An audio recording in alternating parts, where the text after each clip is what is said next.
The 2018 Volkswagen T-Roc. Remember back in 2014 when Volkswagen put the T-Roc concept on display at the Geneva Auto Show?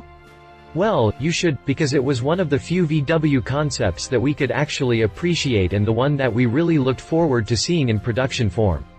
Fast forward to today, and VW has decided to spill the beans on the all-new T-Roc just a month before it's set to make its first major appearance at the Frankfurt Auto Show. Billed as an innovative compact crossover, the T-Roc boasts a large number of standard features, a sporty exterior design, lots of cargo room for its size, and a massive list of drivetrain options. Driver assistance features fill the list of standards as well, while there are enough options to make the T-Roc customizable to just about any taste, whether you're bland and boring or like to stick out like a sore thumb. 3 trim lines make up the T-Roc family tree, with the base model offering a good, affordable starting point, while the upper 2 trim levels, Sport and Style, bring lots of personalization and standout options that are exclusive only to those trim levels. As an all-new model, that we really haven't known too much about until now, we truly have a lot to talk about. But, you can rest assured that Volkswagen wasn't playing games or being lazy when it came up with this compact crossover.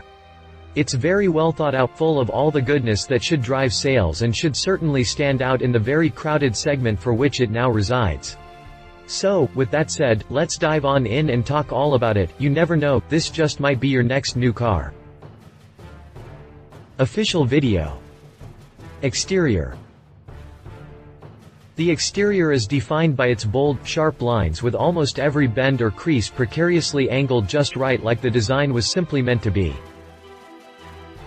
If I had to choose one word to describe the T-Roc, it would be sharp. And it's exactly that. The exterior is defined by its bold, sharp lines with almost every bend or crease precariously angled just right, like the design was simply meant to be. The front grille, while hardly functional, covers nearly the entire nose with its stretched-out hexagonal shape that plays into the inner angles of the headlights smoothly. The entire nose is outlined with chrome, but it's not all one piece, as the chrome strips in the headlights provide the upward transition and angle back toward the top of the grille. It's a nice touch, to say the least. Down below, a massive air dam takes up a good majority of the front fascia but, unlike the upper grille, actually supports air pass-through into the engine compartment. A pair of concave fake vents sit in the middle corners of that fascia and are outlined with a thick LED strip, while a pair of fog light units sit in the lower corners to provide some low-level visibility when things get a little cloudy. Up higher, the hood displays a pair of thick, curved body lines that elevate from the base where the fenders and pillars meet, while a smaller line just to the inside provides a 3D effect on the hood.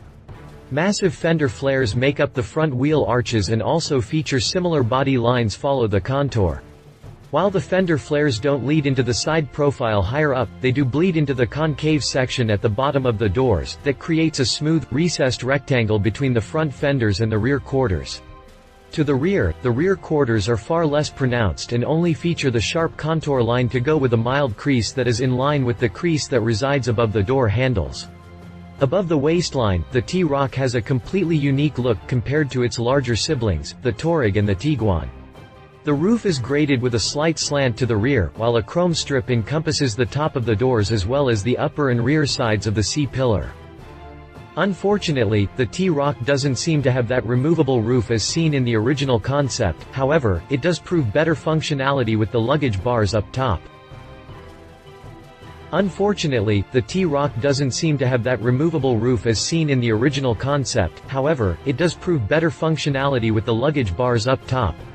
The black trim that traverses across the edges of the roof, and leads into the rather large overhang on the rear hatch matches the body cladding below perfectly and with style. What's really important to note here is that the C-pillar is angled strongly toward the front of the vehicle, which means the stationary rear glass on the side is integrated into the door as opposed to the rear quarter. It is shaped like a triangle and does make for a much smaller window if you want the rear windows down, but it looks great from the outside, so it may be a fair trade-off. Around back, the T-Roc is kind of two-faced. See, if you look straight on, it actually appears as if the rear end is almost vertical. But, that's just your eyes playing tricks on you, because if you look at it from a different angle, you can see the hatchback-like design of the rear hatch. This is unique to most vehicles, especially in the compact segment, and it goes to show how much work VW put into designing the T-Roc from the very start. With that hatchback-like look back here, there's a lot of attention-grabbing styling cues that really make it stand out. First off, the upper overhang is angled upward just a bit, which casts just a small shadow on the rear glass. The overall width of the car is more evident than ever back here thanks to the sharp lines that run horizontally between the taillights and just below the lights. The shape of the taillights are fairly common, but the matrix layout inside almost reminds me an old logo from the Forza game series. Down below, the body cladding from the sides gets much taller in the center, providing just enough room on the outsides for a pair of fake vents with integrated reflectors. The exhaust outlets appear to be integrated just below those, as part of the body cladding with a nice chrome garnish on top. Finally, a gray trim accent provides a sporty look that is pretty rare in the compact crossover segment as well. Exterior dimensions. Interior. Looking at a glance, I would almost assume this was a Mercedes cabin just based on the layout and look of the materials. The interior of the T-Roc is definitely a big step away from what we normally see in VW production vehicles and obviously very well thought out. Of course, trim accenting like you see here isn't exactly new, we were doing it long before the automakers decided to, and back then it was at least unique. When it comes to the T-Roc, however, the trim accenting adds a nice touch, and it helps to emphasize just how upscale the cabin really is. I mean, looking at a glance I would almost assume this was a Mercedes cabin just based on the layout and look of the materials. You won't find as much leather or soft touch surfaces, but it's clean with a good fit and finish, and to be honest, probably quite comfortable too. You really can't not fall in love with the deliberate lines of the interior, the way the dash is slated just a bit toward the passenger side, the way the overhang above the instrument cluster stands so prominently, the elegant lines that make up all the character of the door trim panels and lower dash. It's all attractive and a breath of fresh air. And there's lots of space too. With the rear seats in the upright position, you get 15.71 cubic feet (445 liters) of cargo room up to the top of the backrests of the rear seats. Lay down the seatbacks, which can be done in a 60-40 split, and that space more than doubles to 45.55 cubic feet (1,290 liters). That's not class topping, but it comes pretty close. It's not all about visual appeal and comfort inside the T-Roc, as there's plenty of modern technology too. To start off, the base model gets a 6.5-inch infotainment display that is touch-enabled. Moving up to a different trim level or selecting the right option box will get you an 8-inch touchscreen with a CD player, no CD player for the base model, while the range-topping model gets the Discover Media 8-inch system with navigation. Both 8-inch systems offer an all-glass screen like most modern smartphones, tablets, and high-end laptops. Ahead of the driver sits an 11.7-inch digital instrument cluster that looks very upscale for this segment. And, ahead of the driver sits an 11.7-inch digital instrument cluster that looks very upscale for this segment. It offers up your basic driver information but can also be used to control your phone and media library separate from the infotainment system via the controls on the steering wheel, of course. Meanwhile, if you want to have App Connect services via things like Miro Link, Apple CarPlay, or Android Auto, you'll need to opt for the larger infotainment systems. You can opt for VW's Security and Services package. An inductive charging area is also available ahead of the gear shifter, but you'll need to opt for the Comfort package for this functionality. Moving up to the upper trim lines will yield you a few extra goodies not found in the base model. First off, the style will give the option to select 4 trim accent colors along with the comfort seats, driver alert system, and door skins in chrome. You'll also get reading lights and footwell lighting, should be base equipment in my opinion, and there's also wide ambient lighting with the style trim. Move up to the Sport, and you'll get aluminum pedals, red ambient lighting, sport comfort seats, chrome door skins, and a black roof liner. It's not too bad and does offer up some options for customizing as well. Interior color options for the Sport include Caribou Gray, while the style trim gives the option of Black Oak Brown, Ravenna Blue, Energetic Orange Metallic, and Curcuma Yellow Metallic. Interior dimensions. Drivetrain. As if there wasn't enough going on outside and inside the new T-Roc, there's also a lot going on under the metal, with plenty of drivetrain configurations to choose from. If you're into petrol-drinking motivators, you'll find yourself deciding between a 1.0-liter, 1.5-liter, or a 2.0-liter. The baby engine is good for just 113 horsepower and 147 pound-feet of torque. This is the base offering, however, so the lack of power shouldn't be all that surprising, or the fact that you're limited to front-wheel drive and a 6-speed manual transmission. Moving up to a model with the 1.5-liter gasoline mill will net you 147 ponies and 184 pound-feet of twist. It's not much more, but you do get more configuration options with this engine. In its most basic configuration, you get FWD and a 6-speed manual transmission. However, you can also opt for a 7-speed DSG gearbox that can be configured as FWD or with VW's 4-motion permanent all-wheel drive system. Finally, 2.0-liter comes with a fair 187 horsepower and 236 pound-feet of torque. This engine can only be paired with that 7-speed DSG tranny and comes with AWD as standard. Now, those gasoline options aren't too bad, but if you need more torque, not that you'll be pulling anything too big with a compact crossover, anyway, you'll need to step up to the TDI lineup that includes a 1.6-liter unit and 2.0-liter unit in 2 different flavors and 5 different configurations. The 1.6-liter is the basic diesel offering and is comparable to the 1.0-liter gasoline engine. It offers the same 113 horsepower, but delivers a bit more torque at 184 pound-feet, not surprising for a diesel engine, right? That particular engine is limited to the 6-speed manual and FWD, so if you want the DSG or AWD, you need to step up to the 2.0-liter. That TDI can be equipped with either the 6-speed manual or 7-speed DSG, with both configurations available in FWD or AWD. In this form, it delivers 147 horsepower and 250 pound-feet of torque, 14 pound-feet more than the range-topping gasoline engine. But there's more, as the 2.0-liter is also offered with a bit more power at 187 horsepower and 295 pound-feet. That is the range-topping configuration, however, and can only be had with AWD and a 7-speed DSG. As far as towing capacity and actual performance specs go, VW has yet to enlighten us, but that's not generally something that matters much in a compact crossover like this anyway, even if it does look like a sports car on the inside. As far as 0 to 60 miles per hour goes, expect to see maybe an 8-second sprint at best, while towing capacity is likely limited to 1,000 pounds at most, with the range-topping diesel potentially offering as much as 1,500 pounds. Of course, that's speculation, so take that with a grain of salt until we get official specs when the T-Roc launches. Petrol engines. Diesel engines. Driver assistance systems.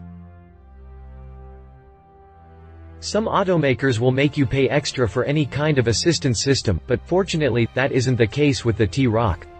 See, Volkswagen has decided to include some assistance systems as standard equipment.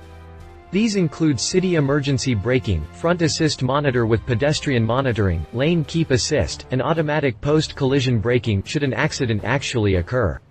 With that in mind, there's also a fairly large list of extra add-ons that you can choose from as well. As far as pricing goes, we're still unsure, but chances are these systems will be offered up in several different packages. They include the following. Pricing.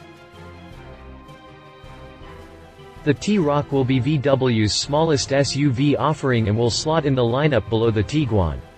Based on the current market, where models like the Mazda CX-3, Honda HR-V, Jeep Renegade, Nissan Juke, and Chevy Trax all start out between $19,000 and $21,000, it's possible that the T-Roc will carry a similar starting price as well. But VW's Tiguan currently starts out at $24,995, and this brand is notorious for thinking that it's more premium than it really is, so a starting price of $22,000 to $23,000 isn't exactly out of the question either. We'll have to wait until market launch to know for sure, but until then, I'd say that is a fair estimate. Competition. Mazda CX-3. If there were two words that could describe Mazda's smallest hatchback, it would be swoopy and angular, with a big dose of Kodo thrown in for good measure. It's little but sporty, smooth but aggressive. Basically, it's a strong proposition in this segment. The interior is dominated by a less is more philosophy with a simple dash and very few buttons. The floating infotainment display looks like it came straight out of Germany, while the instrument cluster takes on a three-pod look with a center tachometer.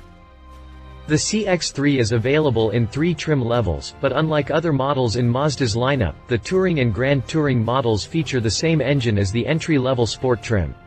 The Mazda's 2.0-liter 4-cylinder is the unit in question, and it delivers 146 horsepower at 6,000 revolutions per minute and 146 pound-feet at 2,800 revolutions per minute.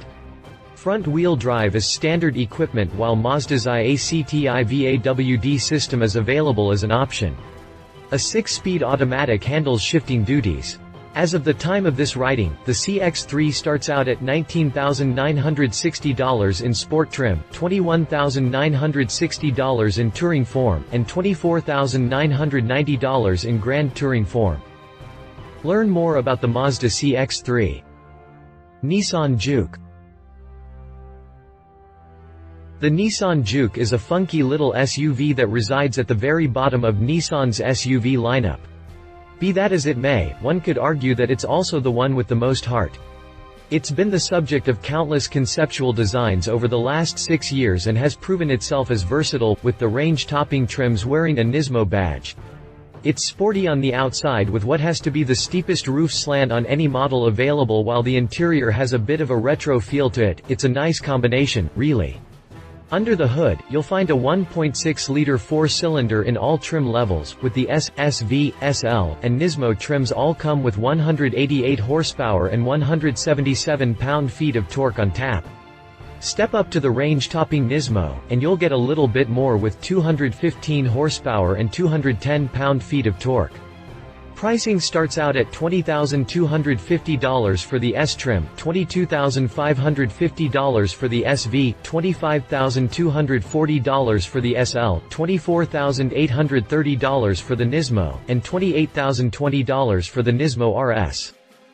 Read more about the Nissan Juke. Conclusion. In conclusion, I have to say I'm pretty pleased with what Volkswagen has done with the T-Roc, and that's saying a lot, as critical as I've been of this brand in the past. When the T-Roc Concept debuted, I said, great, another concept that will be slaughtered by the time it gets to the production line. But I couldn't have been more wrong. Unfortunately, it doesn't have that cool removable roof, but it can be optioned with a huge panoramic glass roof that consists of 2 panels that open, a fair trade-off to say the least. The exterior design is provocative and engaging, while the interior is nothing short of a work of art. To be honest, that interior, at least in the upper trim levels, anyway, reminds me of something you would find in the Mercedes-AMG A43 or the BMW M3 competition. It's certainly a step above its pay grade, even without soft-touch surfaces and Alcantara. Now, Volkswagen needs to bite the bullet, come up with an R version that delivers 420 horsepower, and has all of that extra Alcantara and leather. Now that would be something to see. If Mercedes and BMW can sell a $30,000 for $60,000 by adding more power and extra goodies, so could Volkswagen. Wait, did I really just say that about a Volkswagen? Yes, I did. That's pretty amazing. But, what do all of our loyal readers think about the new T-Roc? Go ahead and tear up the comments section below, and I promise I'll try to reply. Love it. It's the T-Roc, yo. Sporty will be a strong proposition in its segment. Leave it doesn't look to have that removable roof. Knowing VW, it may be overpriced. Interior could be a bust. References. Read our full review on the 2014 Volkswagen T-Roc Concept. Read our full review on the 2017 Volkswagen Tiguan. Read our full review on the 2017 Volkswagen Touareg. Update history. Live unveiling. Pre-debut teaser. The Volkswagen T-Roc is set to make its debut at the 2017 Frankfurt Auto Show. The Volkswagen T-Roc, a production model that's based on the 2014 T-Roc Concept, is set to make its debut at the 2017 Frankfurt Auto Show. So far we've seen some pretty amazing spy shots of VW's new Mini People Hooler, all of which showed a car that lacked any camo, so we already know what to expect. Be that as it may, VW decided to release a teaser. If you're wondering why I put an emphasis on the word teaser, it's because it's not much of a teaser at all. I mean, just look at it, it's a sketch that vaguely resembles the car we've seen testing in all its glory just a few months ago. With that said, however, the teaser isn't without its merits, as it could lead some hints toward the final production design, and that means we could see something different than what we've already seen thus far. Notice how the grille is as dominant as it was in the most recent spy shots? Or, how about those vents in the corner that now feature a full trim insert all of the way around? The mirrors are sleeker by far, while it looks like the production version may be one of the first cars in this niche to sport automatic door poppers, since there are no door handles to speak of. The other really noticeable thing is the way the windshield wraps around to the top of the roof, exposing the possibility that this little SUV could have a massive glass roof, a perfect feature for those who ride at night. As you can see, the headlights have a pair of angular LED strips while the windows are frameless for the most part. Whether or not this type of design is feasible outside of a sketch remains to be seen, but it could lead to a pretty sleek-looking SUV. Oh, and in case you don't know how this works, don't expect to see those massive wheels and extra wide tires on the production model. That's just something to grab your attention for now. If you want 28s on your whip, you'll have to hit up your local rim dealer and pony up for them winking face. So, what do you guys think of the teaser or the spy shots you can see below? Let us know in the comments section, and check back soon for more updates and we approach the T-Roc's official debut. Like a crystal ball, we can see the future. So, most teasers give us very little to go by, and I have to say that the previous teaser was a complete letdown, considering we had already seen the T-Roc testing in public while being butt naked. But, it has been a week, and this time around we get 2 more sketches, seen above, and a video that gives us a real look at what to expect. First off, let's talk about what we can see from the outside. The biggest thing that caught my eye right away is the massive chrome trim that runs along the top of the side glass and extends further back to garnish the side of the hatch glass in the rear. It's a nice touch, but from the right angle it kind of looks like a thin, chrome hockey stick, so there's that. We also get a nice view of a majority of the rear end, including our first look at the official taillights, which include a unique matrix layout that for some reason reminds me of the Forza Motorsports logo. It is, of course, different, but it's got a similar layout. The taillights feature rounded corners with sharp lines elsewhere and a jagged bottom edge that shoots upward a bit just past the seam for the rear hatch. Outside of this, the rear end is very well defined with deliberate lines everywhere that make the model shown in this video much more attractive than the mule we saw testing earlier this year. Eventually, the video pans to a shot of the wheel and the rearmost portion of the side skirts. The wheels are quite attractive and feature a 5 dual-spoke design. The side skirts feature protective body cladding, but VW put in the effort to keep things glassing with some nice chrome garnishing and a sharp line that outlines the wheel wells and side skirts. Nice. Finally, the camera pans to the front end. We don't get to see the whole thing, but boy are things different between this model and the mule we saw a while back. Where the mule had a grille that was outlined in chrome that also matched the trim in the corners around those fake vents, this, assumingly, production model has changed quite a bit. The headlights are much more rectangular and don't feature that bubbled look, much like the sleek headlights of the T-Roc Concept. The lights inside look to be dual LED units, so that's a plus, but more importantly is the change of pace from LEDs being mounted inside the lights. Instead, the lights are bare aside from a thin chrome strip at top that carries over from the top of the grille. The lower chrome garnishing travels from the grille and continues below the headlight all the way to the corner, a much cleaner look compared to the mule we saw before and similar to the design of the original concept. Down below, tacky chrome garnishing has been removed from the fake vents, which have now been outlined with a bright LED strip that not only highlights the unique shape here but also provides excellent visibility to oncoming traffic. For once, I might not have to be so critical of VW's exterior design language, but I'm still not holding my breath. Now, before we sign off from this update, I want to point out that we get a quick glimpse of the interior too, and this is the first time we've seen any interior shot of the T-Roc since the concept debuted. Of course, we don't get to see much, but we can see that at least some of the concept's design carried over. First, check out the colored inserts at the top of the door panel. These don't travel all of the way around the door handles but have been reduced a bit and look quite stylish. The same thing goes for the dash. The insert isn't nearly as tall, residing only on the frontal face of the dash, but it does surround the HVAC vents in the corners. The lines are very thought out and deliberate, and the interior has a very angular look to it. The basic shape of the dash seems to have carried over from the concept as well. Toward the end of the video, we get a quick glance through the driver's window that gives us a better view of the upper door trim panel, which does feature a thin chrome strip. The other noticeable thing here is that the infotainment display is integrated flush with the center stack instead of sitting upright like the tablet-looking display in the concept. All told, the T-Roc should be wildly different from the rest of VW's products and should be quite surprising when it finally makes its debut. Let us know what you think in the comments section below.